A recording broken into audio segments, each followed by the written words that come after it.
আজিৰ পৰা 10-12 বছৰ আগত যেতিয়া আমি এটা মোবাইল ফোন ক্ৰয় কৰিছিলোঁ, সেই মোবাইল ফোনৰ লগত সম্পূৰ্ণ এটা পেকেজ দিছিলে।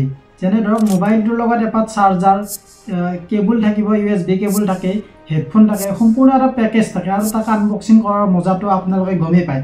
যেতিয়া এটা মোবাইল আনো আমি, খোলাৰ পিছত এই সকলোখিনি বস্তু যেতিয়া পাওঁ আমি, তেতিয়া আমাৰ এটা ভাল লাগে। কিন্তু বৰ্তমান সময়ত এনেকুৱা হৈছে যে এতিয়া যদি আপুনি এটা মোবাইল ক্ৰয় কৰে, হাৰ্ডলি সেই মোবাইল পেকেটত এটা USB কেবল থাকিব পাৰে, আৰু কিছুমানতো পেকেটত একোৱে নাথাকে, অকল মোবাইল ফোনটোৰ বাহিৰে। আপোনালোকে যিসকলে আইফোন ইউজ কৰি আছে বা আনবক্সিঙৰ ভিডিঅ' চাই তেওঁলোকে গমেই পায় যে অকল ফোনটোৱে থাকে, তাত আৰু বেলেগ বস্তু একো নাথাকে।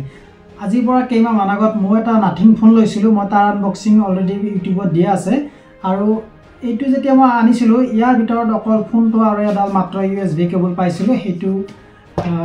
এইটো ফোনত পাইছিলোঁ, কিন্তু কিছুমান ব্ৰেণ্ডত তেনেকুৱাকৈ একো নিদিয়ে, অকল ফোনটোৱে দিয়ে।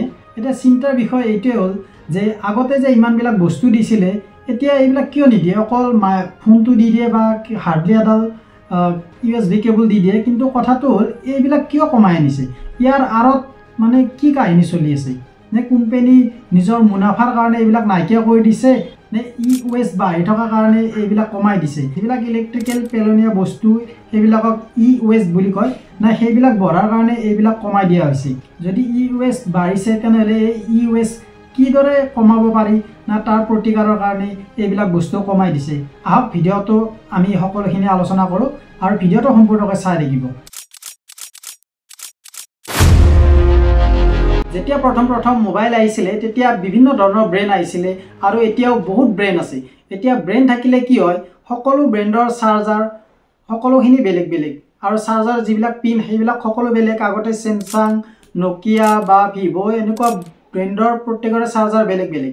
যদি আপুনি দুটা ব্ৰেণ্ডৰ মোবাইল ফোন লয়, তেনেহ'লে 2-5 চাৰ্জাৰ লৈ আপুনি য'তে নগ'লেও ঘূৰি ফুৰিব লাগিব।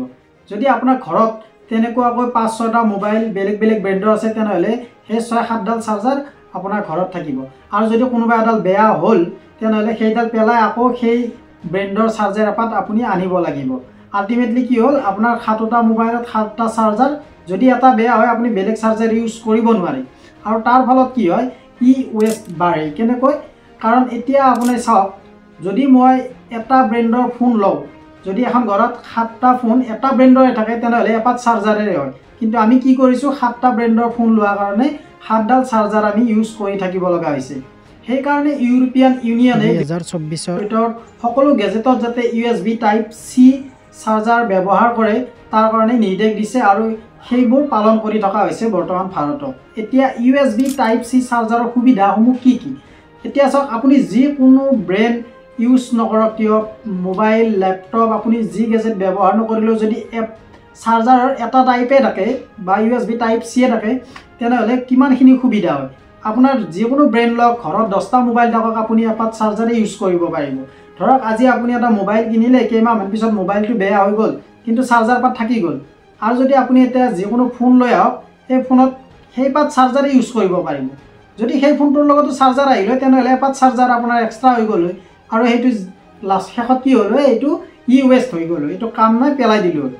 গতিকে সেইটো কাৰণে চাৰ্জাৰ বা হেডফোন এইবিলাক কমাই দিছে, অকল মোবাইল ফোনটো দিয়ে, যাতে আপুনি পুৰণা চাৰ্জাৰবিলাক ইউজ কৰিব পাৰে, পুৰণা হেডফোন ইউজ কৰিব পাৰে।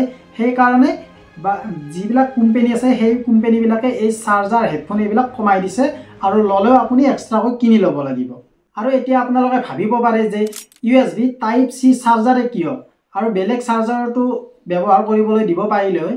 একচুৱেলি USB Type-C চাৰ্জাৰ বহুখিনি সুবিধা আছে। USB Type-C চাৰ্জাৰে মাত্ৰ 30 মিনিটৰ ভিতৰত আপুনি 50% চাৰ্জ কৰাই ল'ব পাৰিব মোবাইলত, আৰু 10 Gbps ডাটা স্পীডত ডাটা ট্ৰান্সফাৰ কৰিব পাৰিব। আৰু মূলতঃ ৱেষ্ট কম কৰিবৰ কাৰণে এই সকলোবোৰ নীতি পালন কৰিবলৈ দিয়া হৈছে ভাৰত চৰকাৰক। কাৰণ যেতিয়া USB Type চাৰ্জাৰ এডাল থাকিব, আপুনি যিকোনো গেজেটে সেই চাৰ্জাৰেৰে চাৰ্জ কৰিব পাৰিব। আপোনাৰ মোবাইল হওক, টেবলেট হওক, কম্পিউটাৰ হওক, সকলোখিনি এডাল চাৰ্জাৰেৰে চাৰ্জ কৰিব পাৰিব। গতিকে যাতে আমাৰ এনভাইৰনমেণ্টটো ভালে থাকে, তাৰ কাৰণে এনেকুৱা পদক্ষেপ উঠাব লগা হৈছে। গতিকে ভিডিঅ'টোত ইমানেই, জাষ্ট মই এটা বুজাবলৈ চেষ্টা কৰিলোঁ। এইটো এটা ইনফৰ্মেটিভ ভিডিঅ' আছিলে, বুজাবলৈ চেষ্টা কৰিলোঁ যে কিয় এই চাৰ্জাৰ বা হেডফোন মোবাইলত নিদিয়া হৈছে, অকল মোবাইলটোৱে পাওঁ, আৰু তাৰ ফলত যেতিয়া মোবাইলটো আনো বা আমাৰ ইমান এক্সাইটেড নাথাকে, কাৰণ তাত মোবাইল ফোনটোৱে পাওঁ, বেলেগটো একোৱেই নাথাকে। সেইটো কাৰণে মই অলপ বুজাই দিলোঁ।